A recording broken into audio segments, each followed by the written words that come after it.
Ooh, what's up, jobbers, and welcome to the latest edition of the Jobber Knocker podcast. As always, Nestlemania alongside a ride is a man that, well, if we were getting beat up, he would say, I need help. We don't need help. No Yeet, JC. All ego, baby. Nestlemania. You know what's special about Wednesdays? I get to talk about NXT on the program because we're not going head to head with it. So be prepared for that to be mixed in a little here. But yeah, we got no predictions this week.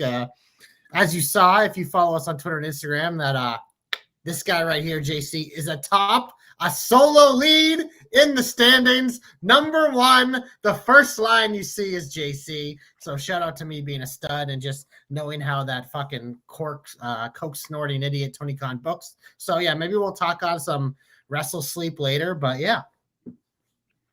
You're just gonna bury the lead that you're not tied at all? I'm not tied. I got a solo lead. I was first, and then after that I stopped reading because I'm number one. Yeah. Okay. Yep. Notice how I'm the returning champion and I'm third. I'm just thinking there's a slight bias here. Just throwing that out there. Well, because I'm winning. No, you're in third. No, we're all. I'm one. I believe. Is it Joe number two, and then you're number three? Yeah, I believe I am three out of. Pretty clear. I think fairly certain we're all number one, but it's fine. I'm pretty clear, Nestlemania. You know why I'm number one? Because as the shine guy, always in the shine. JC, we're gonna kick off in the shine. I'm not gonna start with NXT. I'm not gonna come on too strong like a horny little girl like I am for NXT. Instead, we're gonna start with the SmackDown, and we're gonna start with the Bloodline. Because you know what I love, what I'm really enjoying Nestlemania, is Jimmy Uso was like that injection of excitement the Bloodline needed. I just say he's someone that, like, especially now that he's a babyface again and he's like not really yeeting everywhere, his energy is something different. Because obviously Jay was always the more serious Uso, but like Jimmy always brought like that goofy, fun, charismatic energy. And having that dynamic back on TV, I'm enjoying, especially when you got the fucking 4 serious solo boys. I love you, Solo, on the other side, and then Roman's Roman. But yeah, I'm enjoying this. I like his energy. I like that they gave him the kickoff start there, and Roman comes out and says, acknowledge Big Jim, showing that he appreciates that his cousin has his back. But what we really get into, Nestlemania, is the meat of this, and that is Jimmy saying, look, we need reinforcements. Is there someone we can ask? And Roman dropped the no yeet line. And yeah. Whew. I felt good when he said that. So bottoms up, we're drinking right now. So look, I really enjoyed the fact that he acknowledged Jimmy. Thought that was wonderful. I enjoyed the no yeet stuff. I thought that was great too. But the real part of this entire thing really coming together, being just like staring at each other and be like, we need help. We need help. And then like Roman being like, God damn it, you're right. We need help.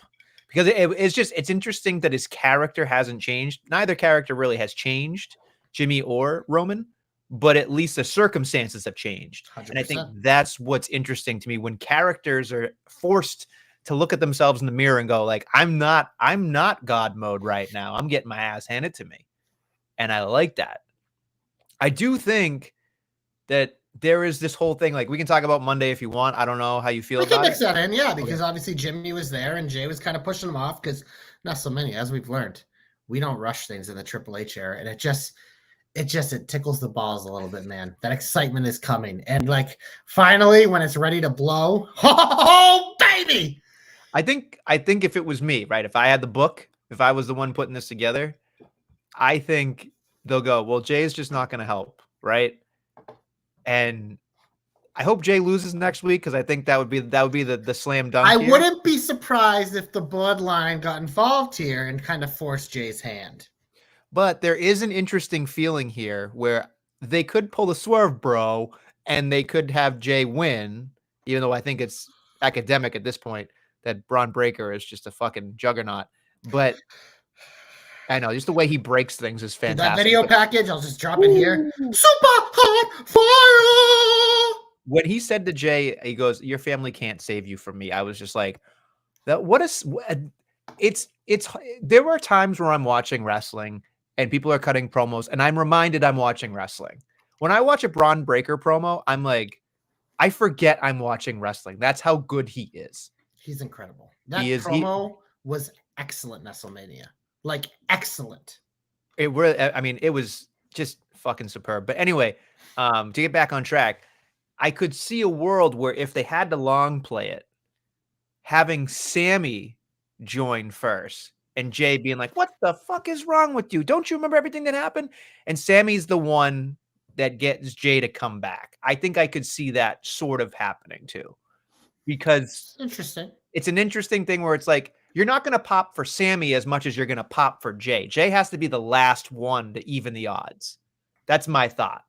And I feel like if Sammy can do something here where it's like they beat up Sammy for some weird reason or something, like he comes across in some way, I think that'd be pretty interesting here. Because I think, like I said, Sammy's kind of the conduit right now between Jay and everything else. So, well, I was going to say what they could do is next week, because obviously Jay's kind of blowing off Jimmy, is if maybe Sammy's at Raw next week and Jimmy approaches Sammy and we get that interaction. So, but it's one of those things, like also, like if they're doing that, I'd almost want to see Roman try to recruit Sammy. Like that would hit it in the spot. I think the biggest piece of the puzzle here is, do they bring Heyman back though? Like Heyman's back at some point, but it's one of those things like Heyman as a good guy, that doesn't do much for me. So I feel like that's kind of an angle that I don't know if you need it going into War Games, so maybe post-War Games, and then he turns on Roman and actually sides with the people that wrote him off TV or something. Like that would be a twist. But yeah, it's interesting. I just don't think they need him yet. Because I think it's just because that's a whole nother thing. But I think like the focus now should be on filling out this to even the odds thing with Jay and what we expect to be Sammy. Because, I mean, we're in mid-October. We still have about 6-7 weeks before Survivor Series. So plenty of time, baby. So kick back, relax, drop a cold one, and But overall, you're excited. You're back on the bloodline train. Oh yeah, no, this is what we've been kind of talking about with it. It's just kind of like it felt like we were just like treading water. We get Roman back, but even with him back, like they're still slow playing it. But Jimmy being back in the mix, it's like, okay, we got something here. We're getting closer. I can see the destination, and the destination is what we've been hoping for literally since we started to think about these other bloodline members coming in. We're like, we could get a bloodline civil war, have it in War Games. Like we're getting close now, and that's exciting. I would go as far as I think we know the babies would win the War Games, but if the chance is there that The Rock does something and helps, that's what I mean. Is there's a lot of X factors for the match too, because it's one of those things. Like, yeah, the match will be awesome, but it's just like a checkpoint on this longer story. So, are you gonna vomit if Cody Rhodes is on Roman's team for this War Games thing? No, because the thought has crossed my mind. There's a very good possibility that he could be. Okay. So, but I don't. It doesn't seem like it's going to be that way now because he now has his hands full with someone else. Which sure, I mean, obviously you got the Gunther thing in the short term, but after that, it appears to be LKO all the time. We can transition to that now if you'd like. That was some masterful art. It was the thing that got me is I love simple stuff. You can keep it simple, stupid with me. I thought that the whole pull apart with Cody thing was fantastic. The fact that Orton was trying to play peacekeeper, and then of course the back elbow that just starts the whole thing, and Randy just hits him with a little pop, and he's just like, fuck, I didn't mean to do that. And I just even backstage and the security camera stuff, like and then of course I don't know if you saw this on social while they're in England, and he just goes up to Randy Orton, he goes, "Hey Kevin, I'll be waiting for you. I'm gonna be whooping that ass." Yep. And I was just like, it's perfect because this is the bridge that stalls while Cody deals with Gunther. We can pay off this KO Orton thing, and hopefully KO gets a win here to get some momentum. I would love to see KO win here just to set him back up, because I feel like Randy's, down the road here. Yeah, Randy doesn't right now. Randy's a Royal Rumble, kind of thing, or it's not going to be WrestleMania, but it's something. I mean, I wouldn't hate it if it was WrestleMania, but yeah, I don't think we're making it that far. I mean, imagine if night one was like Roman and Rock and Cody and Randy, and the winners got to face each other in night two. Like, that would be insane to me. That's a little too fantasy land, but yeah. But no, it's Banana Land. I get it. But it's just like, there's things that, like, oh man, there's so many possibilities. It's exciting. It's exciting to be a wrestling fan. I think that's what the real part of it is. So can't do both. Sorry, gentlemen. Oh, come on. I mean, here's the thing. I saw that they booked the fucking Jericho Society, whatever the fuck they're called now, Joe. When that comes on, turn us back on, because no one wants to fucking learn from a goddamn fucking piece of paper. So, but yeah, if Shelty and Leo are on, then I definitely expect you to watch that instead, because ain't no stopping me. No! Maybe we'll talk about that later. But Nestlemania, staying on the Cody train. You know what? I still hate the Saudi bullshit, but you know what I loved? I fucking loved that segment on Monday with Cody and Gunther, because Gunther right now is just incredibly entertaining with his shtick that he's doing and the stuff that he's doing. And it's like, I love that this one was he treated differently. He's like, look, legitimately, I do have respect for you. You are the quarterback. You are the guy. You have done it and all this. But then it's just like one of those things after he does accolades, he's like, but you're still a B champion. Because it's just like, it's enough of that goofy, but it's also like, I fucking believe that Gunther's a stud. I expect Gunther to win in Saudi Arabia, probably by crook, probably by hook, probably by KO, probably in some form of fashion of that. But it's like, either way, it's like, I still don't love this. I still don't care for it. But this segment, at least I was like, all right, they're doing this. There's nothing I can do about it, but it is an exciting matchup. I like the way they're playing it. And it just like, this is a big opportunity for Gunther to get a win over Cody, most likely, as I expect, and be able to hold that over him. It'll be good for him as a heel, saying he is the A champion of WWE. And obviously Cody, like, he's involved so much storyline wise with other stuff that it's just like, it's an easy way to distract him with somebody, take an L, and really prop up Gunther. So again, I hate that is happening, but at least like I can look at it and be like, okay, this could be really good for Gunther. So I was going to put this in my heat, actually. Oh, interesting. And it's not for the reasons, and Ray's going to listen to this and be like, you just don't like this because it was pre-taped. Yes, that's part of it. Because here's the thing. They added in reactions. Yeah, to the whole show. So no, I know, but it was super apparent in this promo, though. It was uncomfortably. And here's, you know, when it's live, they can do that too, right? I understand that, but it seems easier to feel like it's real. But this one was like fucking, good Lord, all over the place. But this was the most egregious of the whole night. You can shut the fuck up now. I don't care.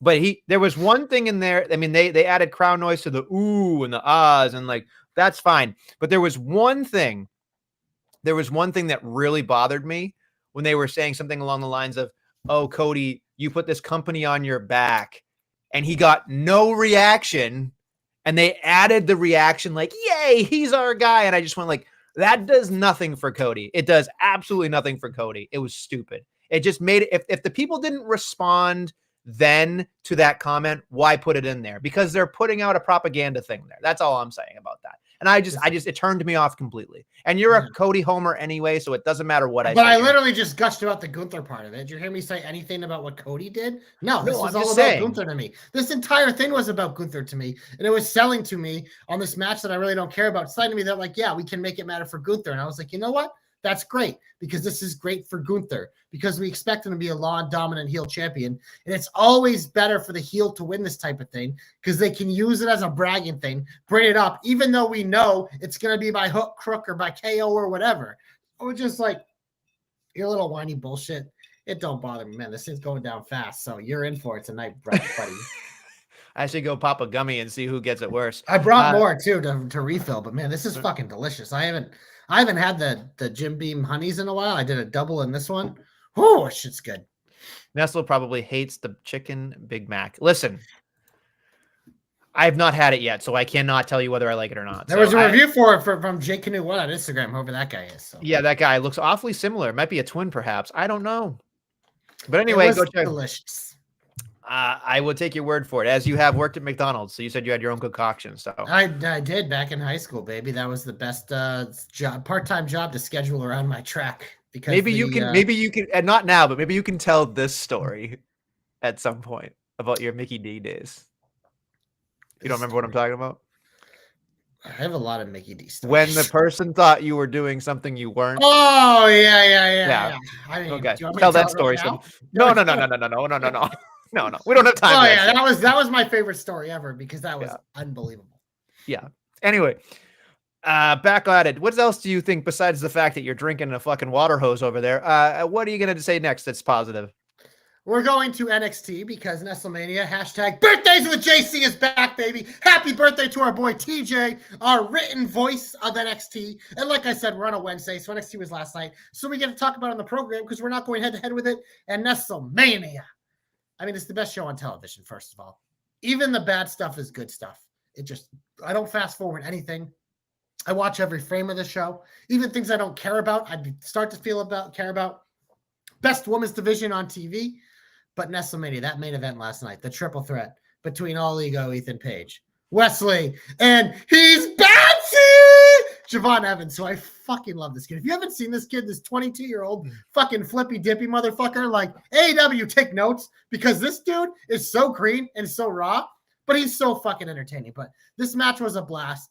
All Ego won. I believe they're doing it. What is it?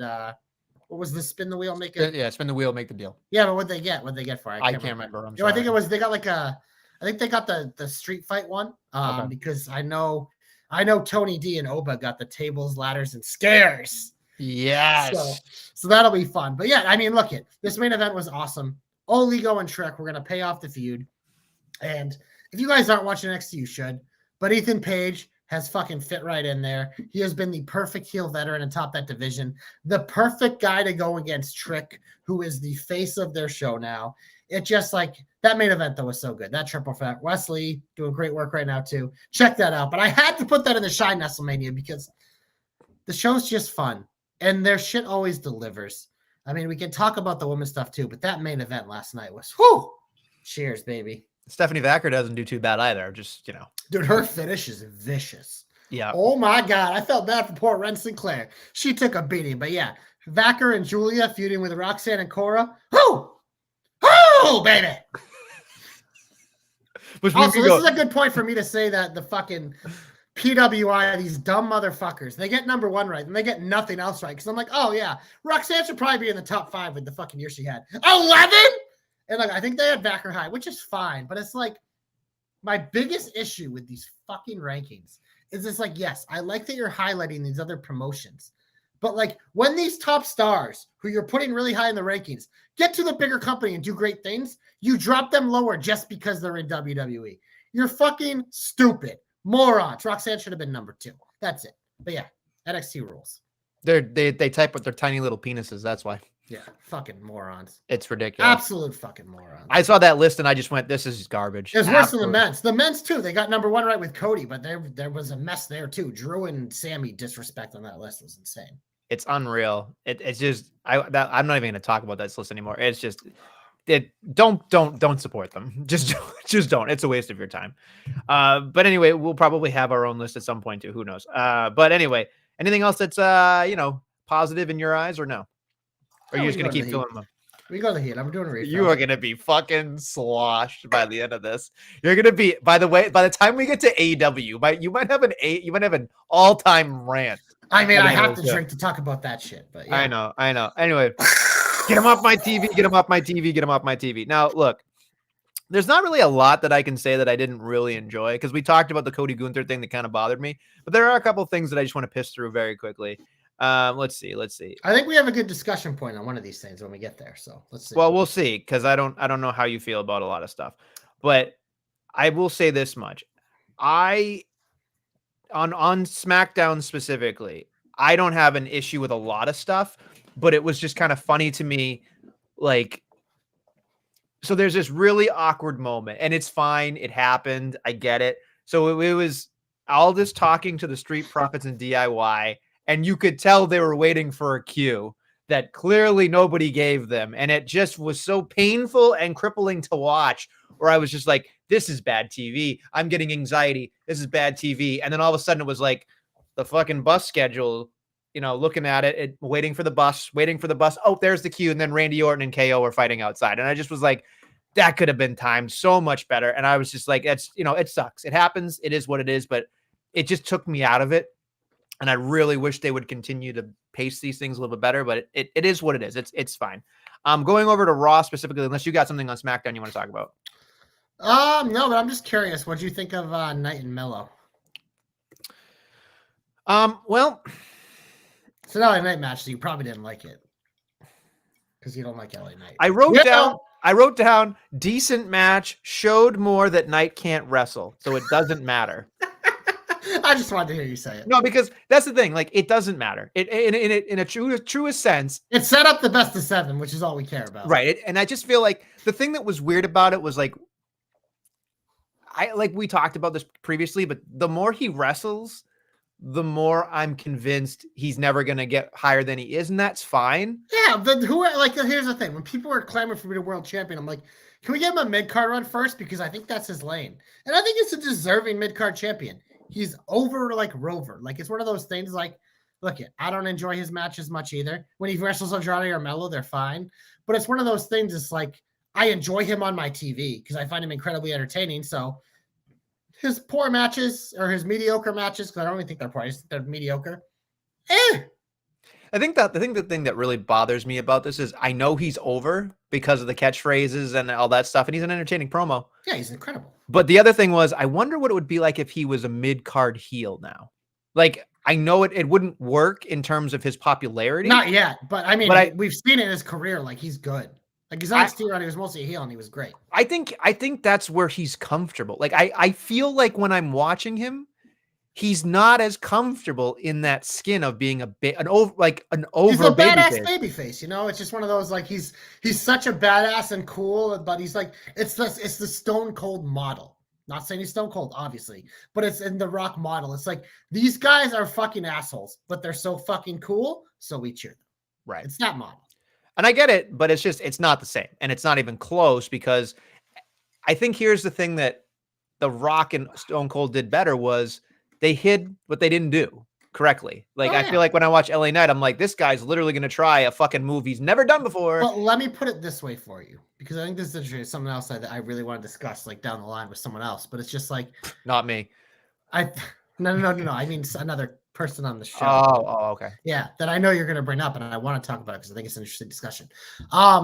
Is that I think we're in a different era now where it's just like, even these full character guys have to really wrestle. They have to do this just because, like, that's just what wrestling is now. And I think that's why it's kind of beautiful, is it's like, we have the best of the sports entertainment, but we also have the best of pro wrestling.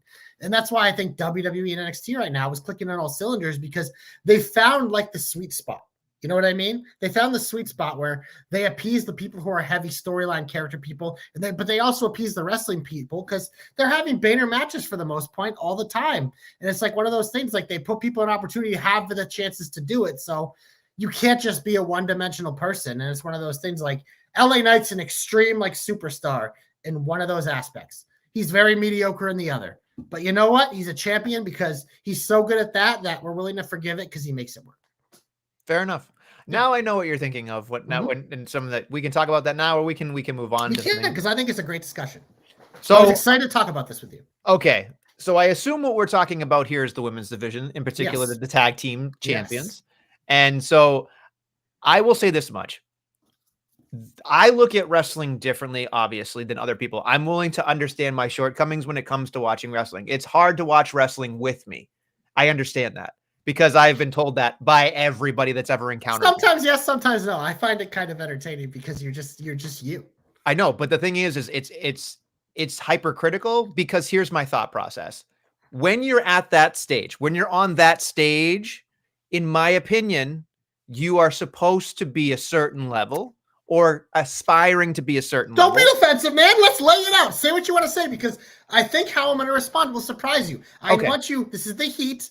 We're allowed to be critical here. I think this is probably your biggest heat of the week. I want you to let loose because I want people to hear it, and I want to have a good discussion about this. All right, fine. Let's do it, baby. Come on. Okay, this is it. Jade Cargill has no excuse at this point in her career that she can't sell. And I think that's the problem I have with this, because I think that you look at her, she's a fucking star. That's what pisses me off. If I looked like her, 1/10 of her, I would be excited. I do not look like that, right? Like a lot of people would be excited by your presence if you look like her, Adam. Right, exactly. I'm just saying, I am not somebody that literally is going to be on a poster. You know what I mean? Like, I get that. When you look at her, that's a fucking star. And I look at that and I go, that is a waste of fucking talent. If you look at somebody at a poster and you say, this woman is the future, this person is blah, blah, blah.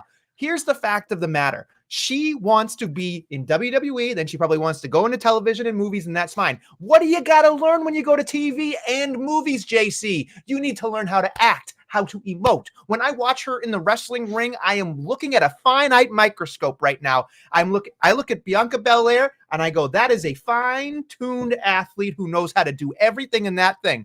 When you watch right next to her tag team partner, who can clearly outshadow her when she speaks, but the minute she gets in that ring, I think she does not sell. She does not act. She does not emote. She is going to definitely waste her opportunity until she figures out how to sell. Because selling, whether you're on top, being the top dog, or whether you're at the bottom of the card, jobbing out with the enhancement talents, you need to sell to make people look good, to be believable. If you continue to do that, if you continue to not sell, if you continue to not even register when somebody hits you and shake it off like Goldberg, then you're going to kill everybody that you work with, unintentionally or intentionally.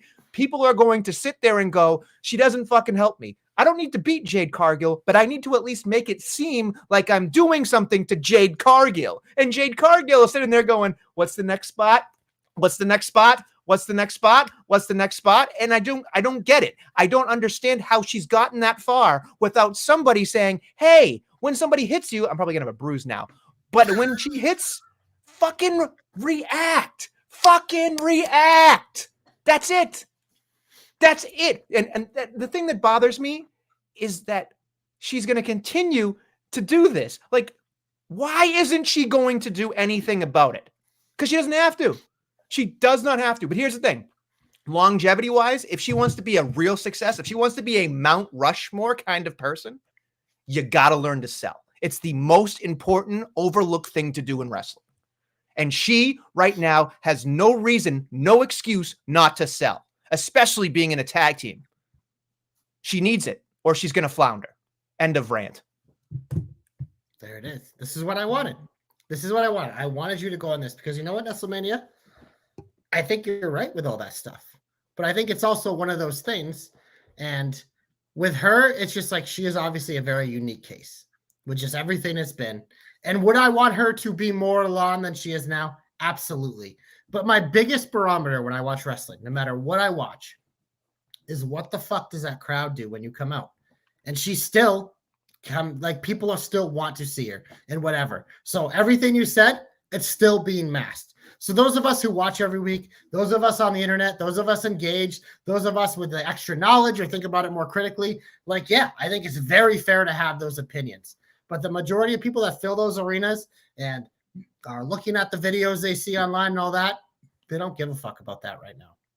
And until that turns, she's going to be okay. And you hope by that point, she had figured it out. Maybe she will, maybe she won't. But I do think there's two things kind of like, I think because a lot of the, like, I know our boy Danny was big in the chat being like, oh, she shouldn't have skipped NXT. I don't think that was her choice. Because I think the problem when you have someone like her with the notoriety and what she built up for herself, they had no choice. They couldn't just send her to NXT, which we talk about a very stacked division, but it's one of those things like there's a lot of people down there and it's just like, maybe it'll help, but it's like, to me, it's more about what she's doing off of TV and the training. And they've had big gaps where they really haven't wrestled, so you would hope she's training.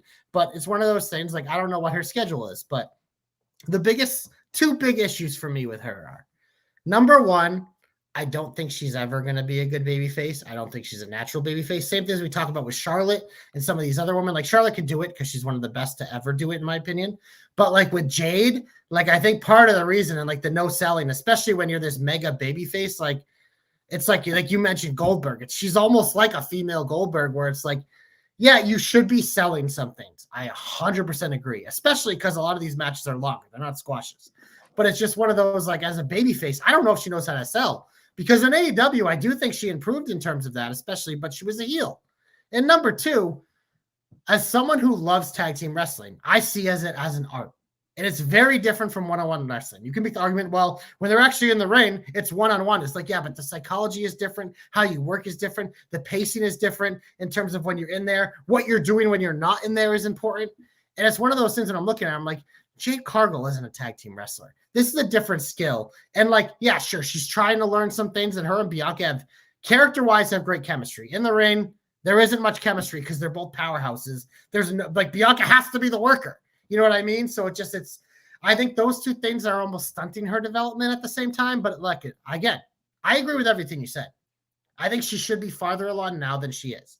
But at the same time, to me, until that crowd reaction changes, people just don't care because she's a star. They like her. I really like her. I look forward to her on my TV. Yeah, some of the matches I do the same thing. I'm just like, that's not crisp.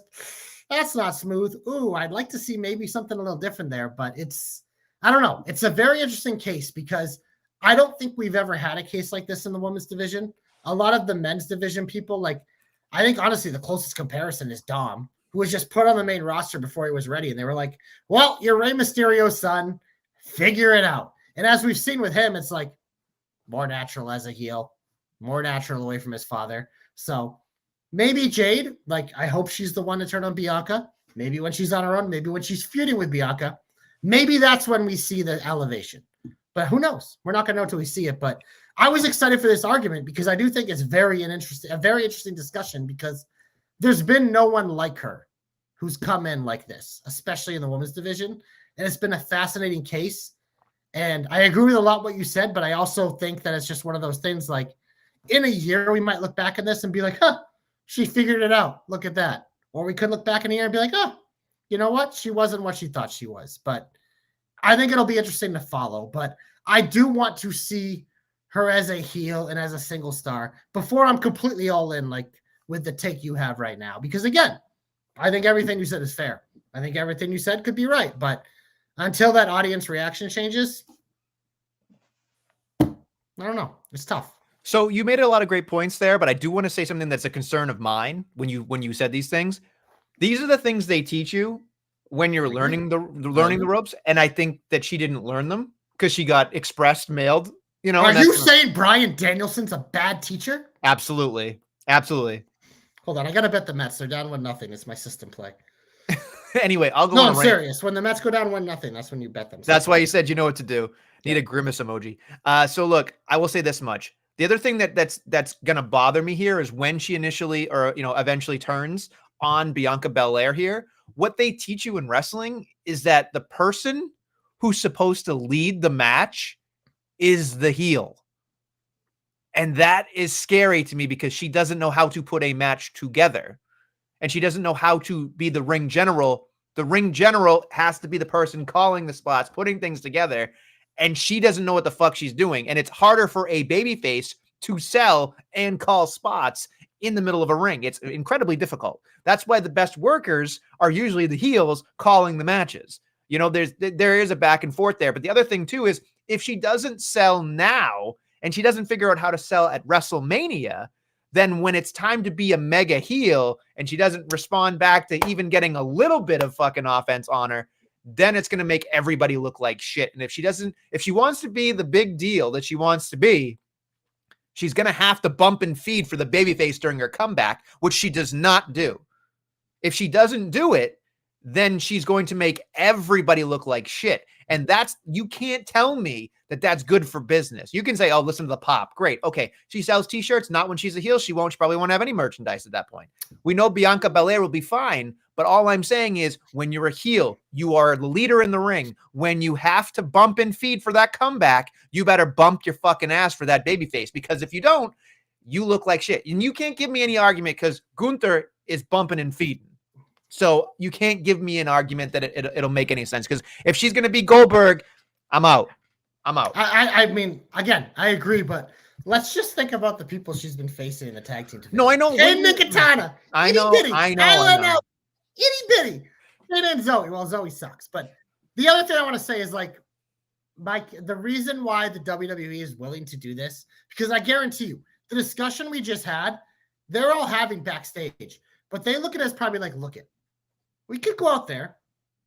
We could have Zoe Stark versus Natalya. It'll be a 5-star wrestling classic because they are two of the best women wrestlers on the roster. But no one will give a fuck. Sorry, Guthrie. You sent Jade Cargill out there, she could have a negative 5-star match. People care way more. So until that changes, it's going to be like this. And I think it's one of those things like for Jade, yes, she needs to be better. Is there extra pressure on Jade because of this? Absolutely. But it's one of those things like time will tell. But either way, I'd rather watch Jade Cargill have a bad match than watch Zoe and Natalya have the best match of all time. Sorry. I'm with the majority of audience. You probably would too, Nestlemania. Is if you replaced all of Jade Cargill matches with Zoe versus Natalya, you'd probably be out here every week being like, who gives a fuck? And you know what? I'd be right there with you. So it's one of those things. It's like, I think that's why WWE is willing to be like, you know what? We'll throw her out there. We hope she gets better. If not, well, she's over right now, despite sucking. Well, then eventually it'll run out. 100%. But until it'll run out, it'll run its course. If you got a money train, Nestlemania, you don't want to stop the cash flow until it stops itself. You want to take that cash and you want to run, baby, because it's all about the Benjamins. I hope I'm wrong for her sake because she has too much of an upside for not to succeed. I think that's a frustrating part. Like I said, my message is I agree with you, but at the same time, do I want her to be a more alone than she is? Absolutely, but I'm not worried yet. Not yet. Not yet. But in that match, by the way, just wanted to throw this out there. Wade Barrett was fucking incredible on Raw, by the way. He's great. He threw some lines in there like Bianca Belair, leader of the team. And I was like, ooh, nobody heard that. Nobody heard that, but he said it. And then, of course, like the fucking insane elbow thing they did with they lofted her in the air and then she did the elbow. I was just like, this is great shit. I love that. But I mean, again, there was some really good stuff there. But anyway, I don't think there's a lot that I have that's really terrible in terms of all this stuff.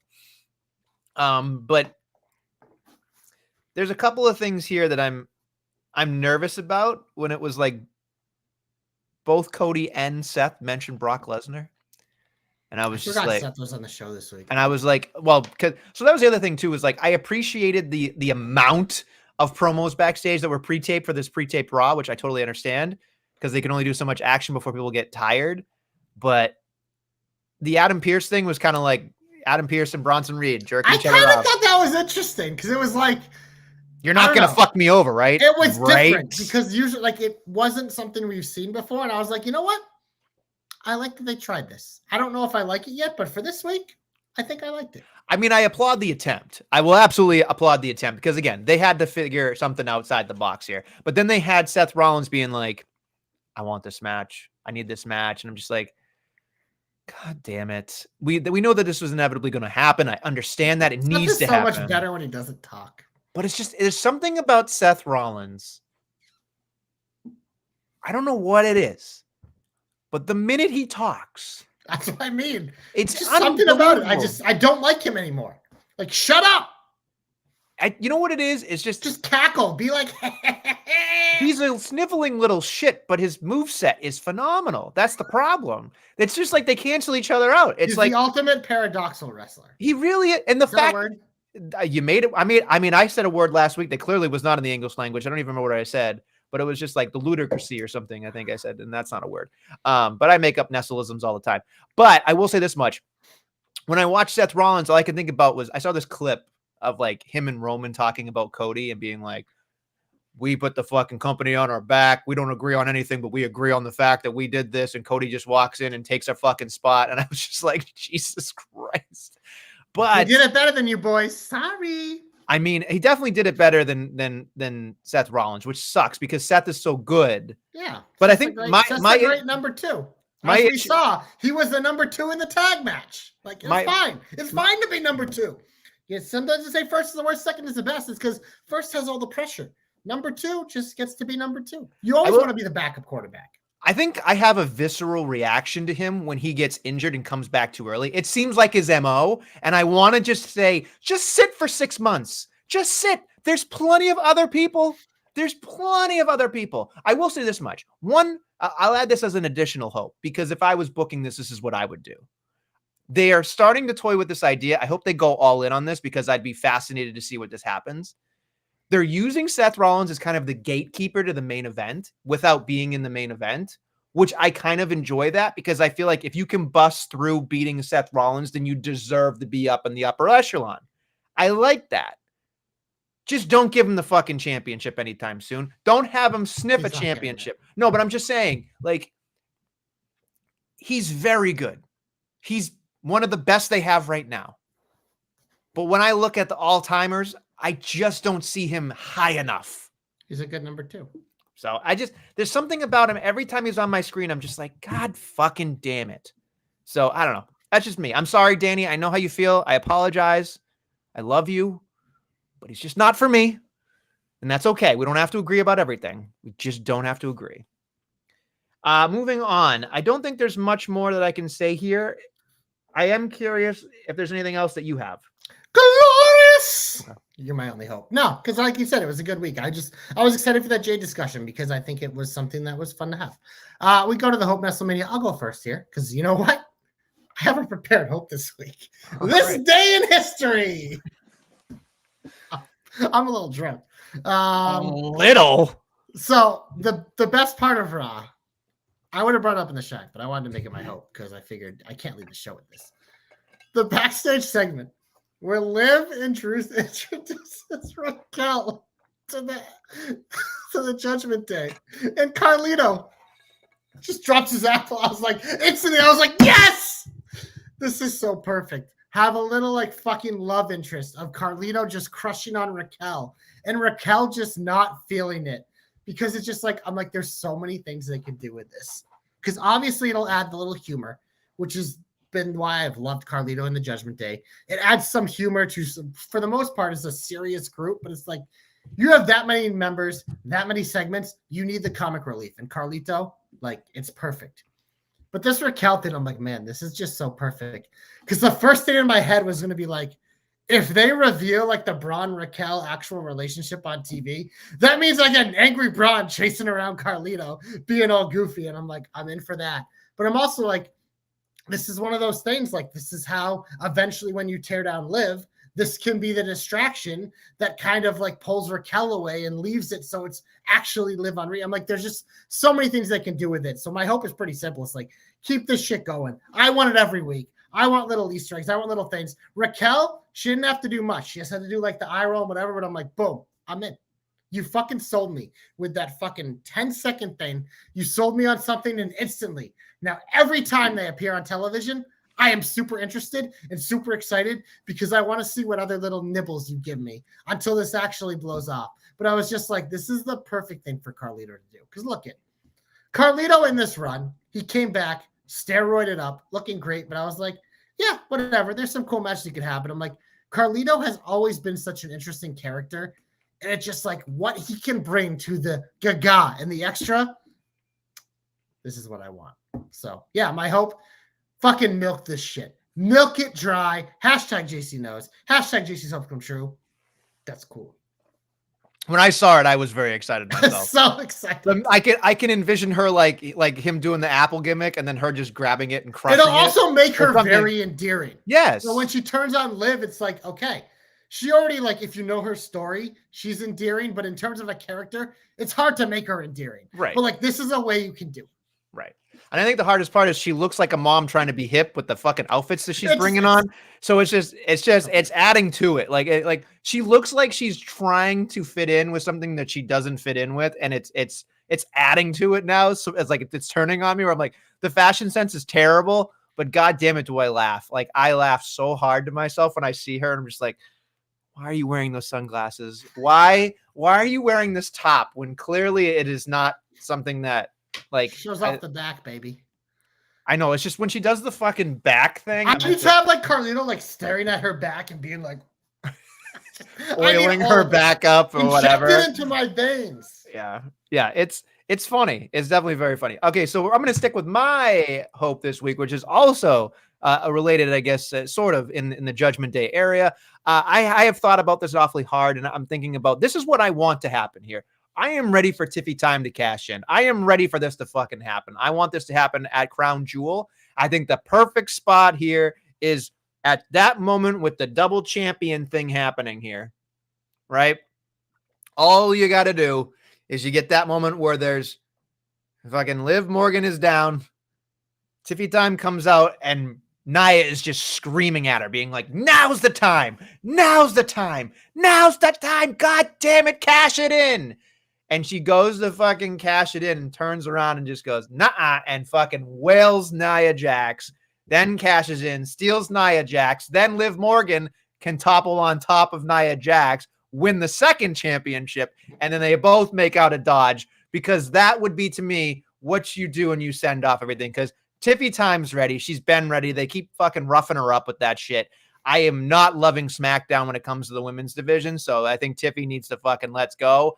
And I think having Liv win it can just add to the whole credibility of Liv. I think we already have enough credibility with Nia, but just seeing that back and forth on Monday, I think it was, I don't know if it was Monday or Friday, but it was like teasing the cash in, not having the cash in. I think it was Monday. But I think having that play out in the middle of the ring with both champions is very appealing to me with the Money in the Bank cash in. At least makes me want to know the finish. And that's interesting because it's a throwaway for me otherwise, but now I'm invested in the finish. And I think that's what we need to focus on, because it's a good little Easter egg there to see where things can go in either way and split off. So I am very excited with that. That is my hope. I don't know if it'll happen, but it seems like it could be potentially likely.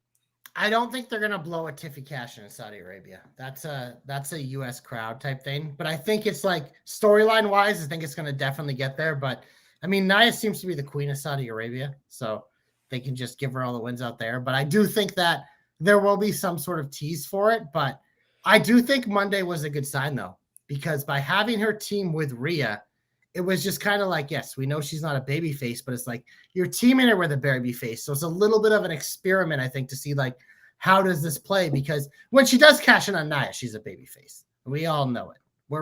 The people are ready to make her a baby face. And when you're feuding with Nia, you're a fucking baby face. So I think it's close. I don't think you get it in Saudi Nestlemania, but I do think it's getting closer and closer. I don't know how much longer I can last with this. It is a crucial thing for me to continue watching SmackDown. There's a lot of good stuff on SmackDown. You're not going to stop watching SmackDown. No. I can't for the sake of the podcast. But if I was not watching or doing anything for this podcast, I would not watch. I would fast forward this. This would be my Jericho fast forward on SmackDown right now. What did you just say? You can't say that. We got to bleep this now on YouTube. You can't say swears on this. Jesus. Anyway, time for a comeback. Would you like to talk about comebacks now? I'd like you to go first. I think I should go first. I'm going to give my comeback. Are you ready?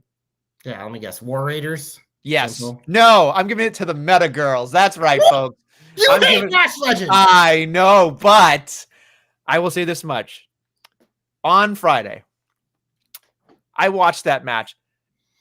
And Miss Jackson? I love Miss Jackson. She is. Sorry, Miss Jackson. Ooh! There is something about her that's special. I don't know what it is yet. You don't know what it is. I'm being coy. I'm just saying there's something about her that when I watch it, I went. Does it begin with an H? Does it end with a T? It doesn't have an AW in the middle. I mean, I watched it and I went, okay, like this girl has my attention. I get it. And then Lash Legend did a great job. They're a great tag team. Legitimately a good tag team. I feel bad that NXT doesn't have a women's tag division, because like a real tag division in any way. Maybe they'll get them back someday. But I was watching their tag tandemness, and that's not a word either, but I was watching their tag tandemness, and I was thinking to myself, man, they work very well together. Like I knew they were good on as a team in NXT, but up against the big dogs, the best of the best, I was sitting there thinking, how long is this going to last? Is it good? Is it bad? But I was very impressed with both of them. Don't love Lash Legend. Haven't changed on that. But I think I've turned the page and maybe not hating her. She brings a lot of value. It might not be the things you value, but like right. she's a good character. She really is. I think the issue is like you say all the time, not everybody needs to be world champion. She is not world championship material in my opinion, but there is a place. I am thawing on Lash Legend, and it certainly helps with Miss Jackson. That's all I will say about that. So I give them my comeback. Please don't make me regret this, because I'm sorry, Miss Jackson. Woo-hoo. Well, hey, they're studs. They're facing Damage Control next week on NXT. Check that out. They're clearly going to get a rematch. Just I mean, look, it was a good reaction by WWE because Triple H taking a lot of heat for, not really liking black wrestlers. So he's like, you know what? Yeah, we might not have the men's horses, but we got the women's horses, baby, and we're just going to show it off. And it was a good showcase. And I think these women deserve it. I think they've been close to a call-up anyways, so this is a great opportunity. So, yeah, all about it. All about it. Yeah, should I tell them I come back? I think you should. So there was Wrestle Dream this week, Nestlemania. Don't even. So I'm giving him a comeback. Someone. I could give it to MJF, who came back. Could give it to Adam Cole, baby! Came back as a babyface. Might be nonsensical, but it's where we need to be. Could give it to Swerve, who came back. There's probably like 7 other people that came back on this pay-per-view. But Nestlemania, my comeback? Yes! I'm giving my comeback to Bryan Danielson because you went the fuck away, baby. It is the reverse comeback. You didn't come back. You came back to get out, motherfucker. Hashtag JC's hopes come true. Hashtag JC knows. Get the fuck out. We can finally move on. Look at Moxley, whatever. But you know what? The world title picture? I think there's hope for it again. The world title picture came back because that fucking GOAT is gone. Figured it in the day. Look at it. I respect Bryan Danielson. Love him. But that run, drizzling shits. Everything with the world title since he won it, drizzling shits. We're done with it. So my comeback, Bryan Danielson, thank you. Thank you for fake retiring because we know you're fucking coming back. But the end of your full-time career, we had to clarify it because I'm a virgin. Yeah, I get it, you dumb motherfuckers. He's part-time officially now. He'll come back, whatever. But thank fucking God that run is over. But Bryan Danielson, thank you. Thank you for your service. Thank you for getting out. You get my comeback this week. That was not what I expected. So thank you for the swerve, bro. No, look. I mean, we might as well just get into Wrestle Dream, right? I mean, like big ol' finish. Listen, we don't even have to preview AEW, which is my favorite part of this. We're going head-to-head with it. We're going head-to-head. So I'll say, I said in the chat because you sent the card. You're like, this is a card. And I was like, you know what, Nestlemania? This is the best Dynamite card I've seen in months. And you can do the math and be like, oh, a Christian Cage match, JC guy. Shelton Benjamin match, JC guy. Mercedes Moné, JC girl. It's like, yeah, okay, whatever. We get it. But it's like, it was refreshing. I was like, this is a card that doesn't have fucking holograms and commanders and bullshit and stupid fucking shit that no one cares about. Which I will say, that hologram match on pay-per-view, I actually did see it. It was pretty good. It's fine. It's a good wrestling bout. I don't know anything about him. Is that he's fucking the wrestling version of DeMar Hamlin. He's a hologram. But yeah. Shall we go through it real quick? Yes. All right, Wrestle Dream or Requiem for Wrestle Dream, I guess we could say. I'm not even going to do the pre-matches because I refuse to. Jay White picks up the big dub against Hangman Adam Page, by the way. Did not see that coming, but as we can tell, he's going to face Christian. If he already hasn't, it'll be interesting to see what happens. I love Hanger. I love Jay White, so I didn't really care about that. But you love Jay White. That's new. Since when? Now. Okay. He's grown on me. I agree. He's grown on me. I don't know if I'd say I love him, but he's definitely grown on me. Juice Robinson does a hell of a lot for me. I'll say it. And I love the gun. So no, maybe it's through osmosis. Okay. You know what I mean? It's osmosis, perhaps. Moving on, we have Mariah May defeating Willow Nightingale. Thanks for coming. Don't care. That's my thought. Mariah needs some real opponents. It'd be a shame. It'd be nice if she could just face Mercedes. By the way, the virgins who couldn't give her fucking anything to talk about during the media scrum. Awesome. Bravo, Mariah. Bravo. Your title reign is nothing right now because you have literally no one to feud with, but it's like, it's not your fault. You are doing great work. So you deserve better. It just bothers me that was probably AEW's best storyline.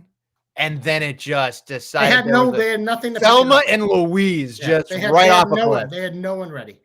And Willow should be a legit opponent, but the story is just not bad. It's like just a revolving door of you'll do.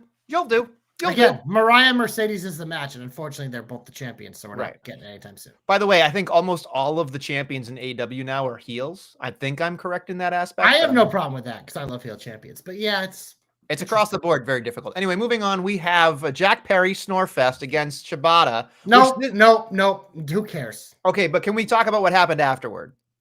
Because this is the head scratcher for me. I saw this match and I'm like, I'm not watching that. So please tell me. Okay, so here's the head scratcher for me. Is like, okay, Shibata loses, Jack Perry's the whole thing. Out comes Daniel Garcia doing whatever for his boy Shibata. I get that. Out comes MJF. MJF puts on the fucking ring, and then of course we hear, it's all about the boom.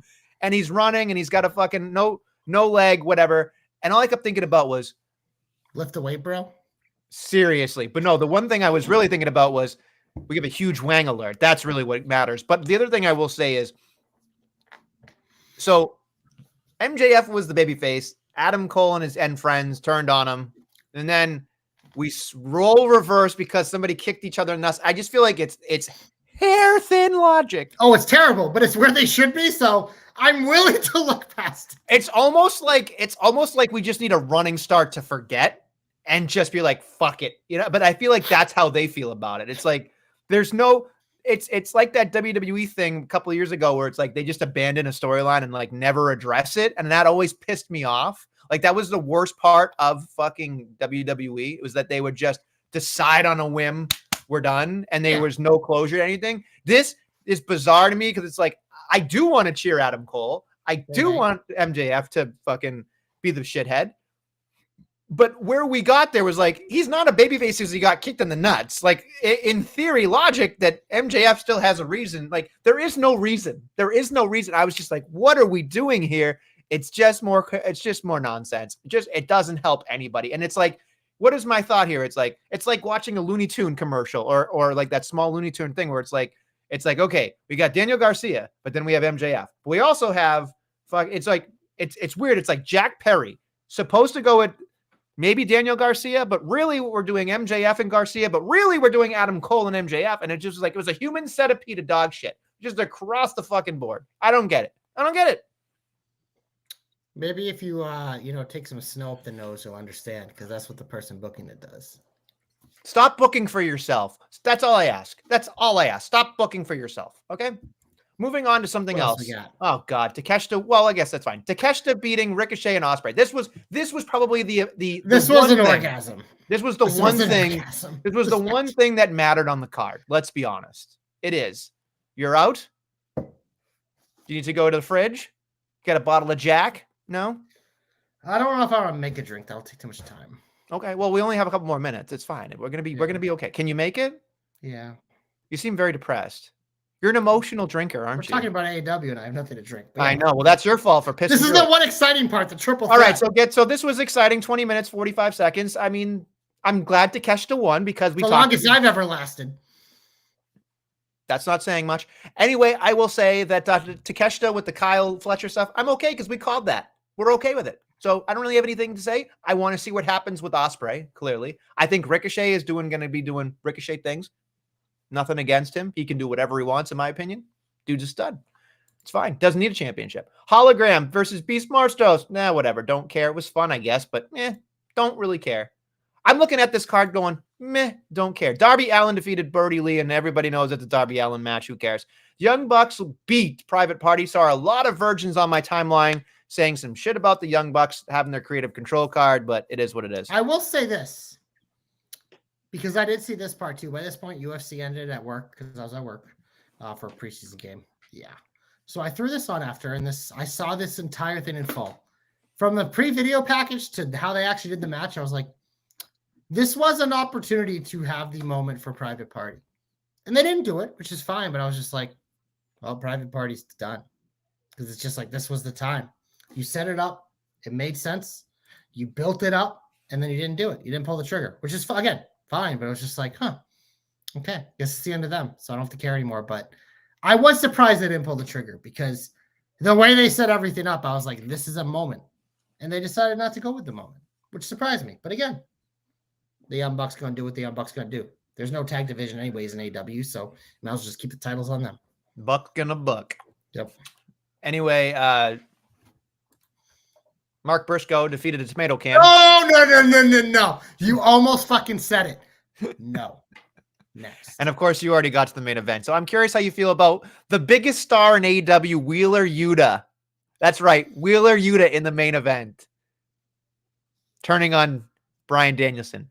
I don't get it. One person in AEW not named with their initial CJ that I want to see less than Wheeler Yuta. He fucking sucks. Like, how do they not get this by now?